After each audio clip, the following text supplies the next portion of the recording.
I was born singing. When I was a little child, if ever I was sad, I would just open up my mouth and bust out a tune, and then I would feel better. I didn't understand all of the science, the things that I know now. I only knew that singing made me feel better. When I was 13, I finally convinced my parents to allow me to go and study voice with the most famous voice teacher in all of Los Angeles. And that was an incredible experience.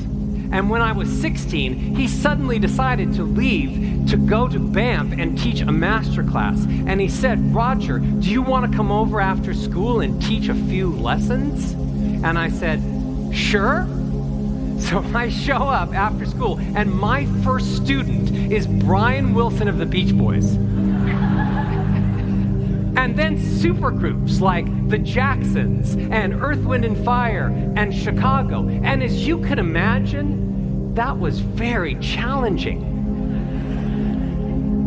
But I realized, even at 16, that I had the ability to change people's voices for the better.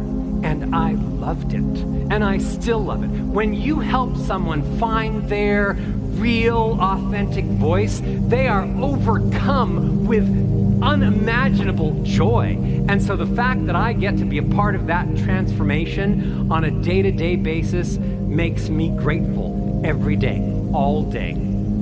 With your permission, I would like to share with you some of the insights that I've learned over 30 years of working with voices, offering you the same techniques that I've taught some of my superstar clients, and showing you how those ideas actually apply directly to what you and I need to know. First, your voice is the most powerful communication tool that you possess, and yet many of you are trapped behind voices that don't even begin to convey or showcase the very best of who you are. Second, I realized that there is really no difference between singing and speaking. And once you know that your voice is a musical instrument, that needs to change the whole game.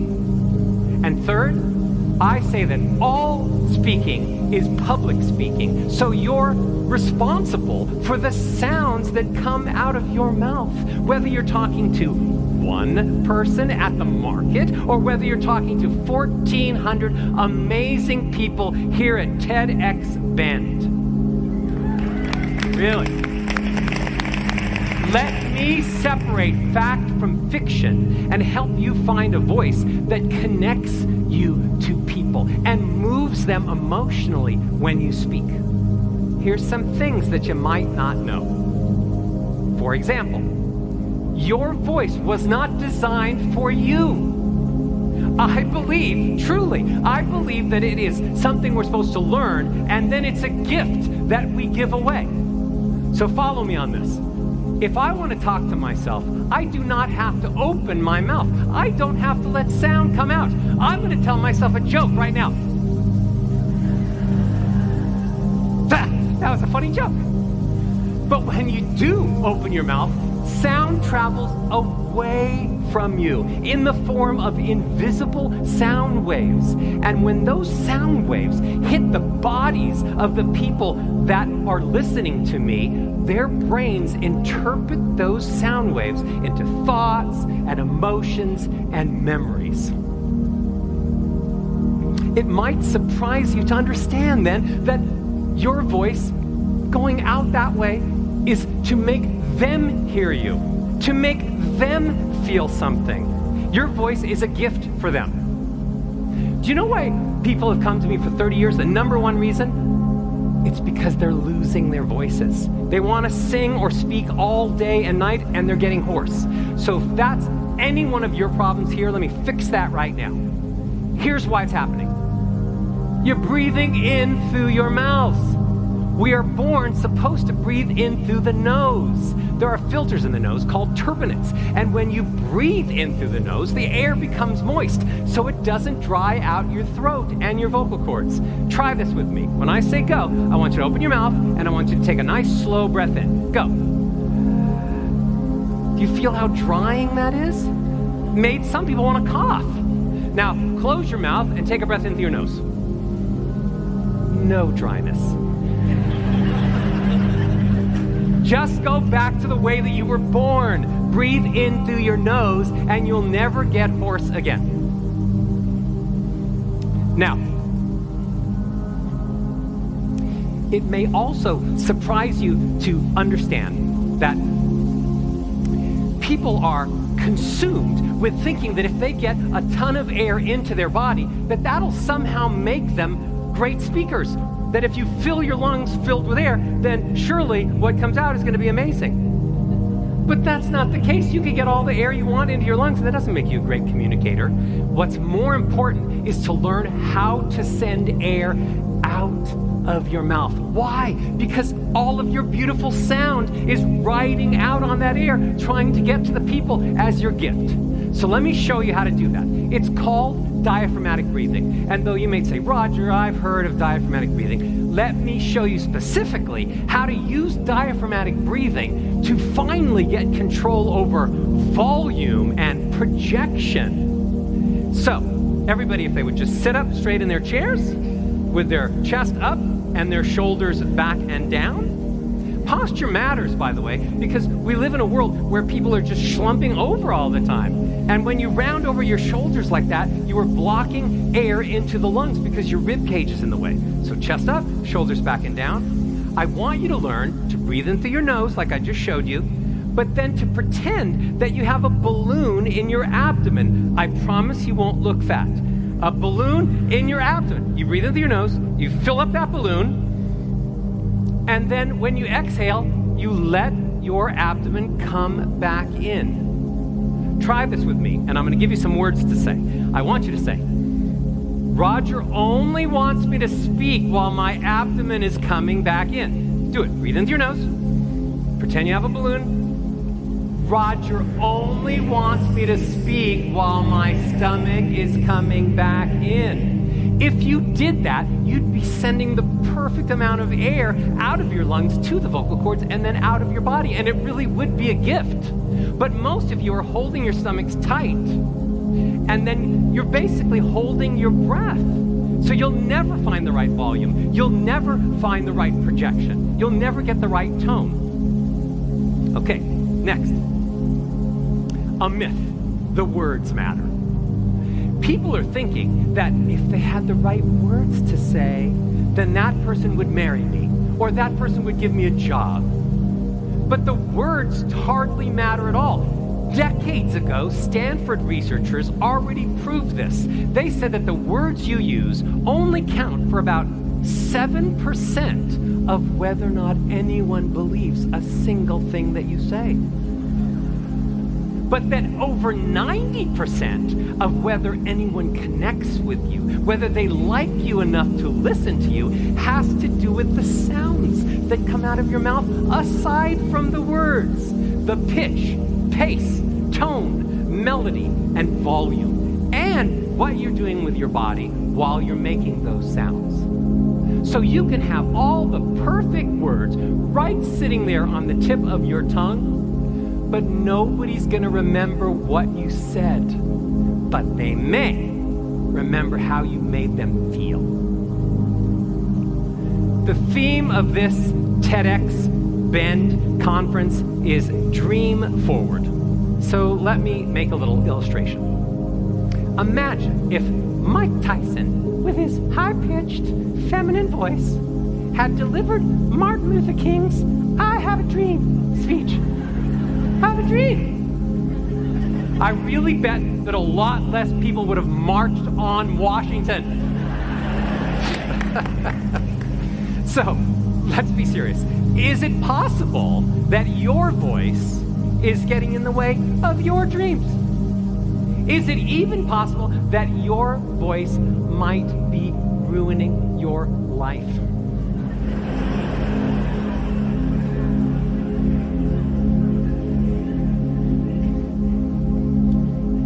I know that your voice is a musical instrument. So what kind of music are you actually speaking? A lot of people speak on the same note over and over and over. This is called monotone. And you're saying, Roger, I would never do that. I never speak on the same note over and over.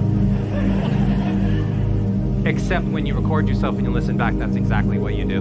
And some of you are even more bold than that. You like throwing a note here and there. I'm bored, I'm bored, I'm bored. Hey! And then you go back to where you're safe. But when you speak on the same note over and over again, the listeners think they know what you're going to sound like. And when they think they know what you're going to sound like, they think they know what you're going to say. And then they disconnect from you because they figure they're way smarter than you.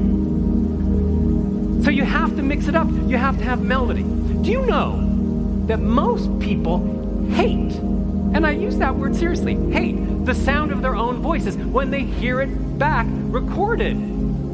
When's the last time any of you listened to your outgoing greeting on your phone? Do you like the way that that sounds? Because most people don't. And yet that voice that you do not like is what everybody hears.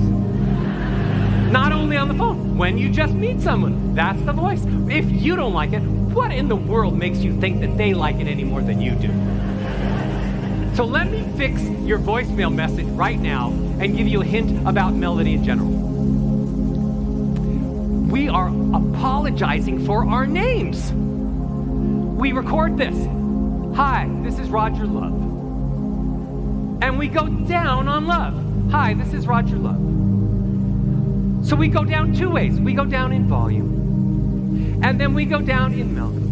So it's a lower pitch. So what is that giving the impression of? I really don't like my name. I don't even believe in love. And worse than that, I'm so sad. Stop apologizing. At the very least, stay on the same note. Hi, this is Roger Love. Happy. Hi, this is Roger Love. Why do you want to make people sad?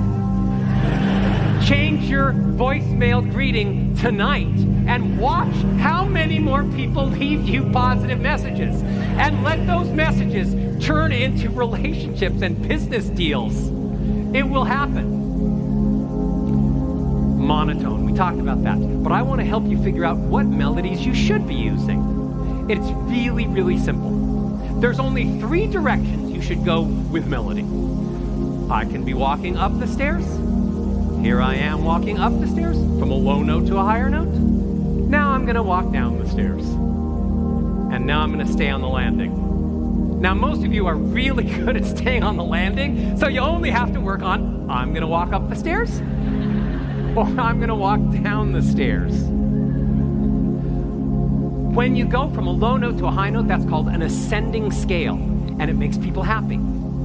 I really love golf, as opposed to, I really love golf. I love you so much. I love you so much. My name is Eeyore. All I'm asking you to do is to get better at walking up the steps.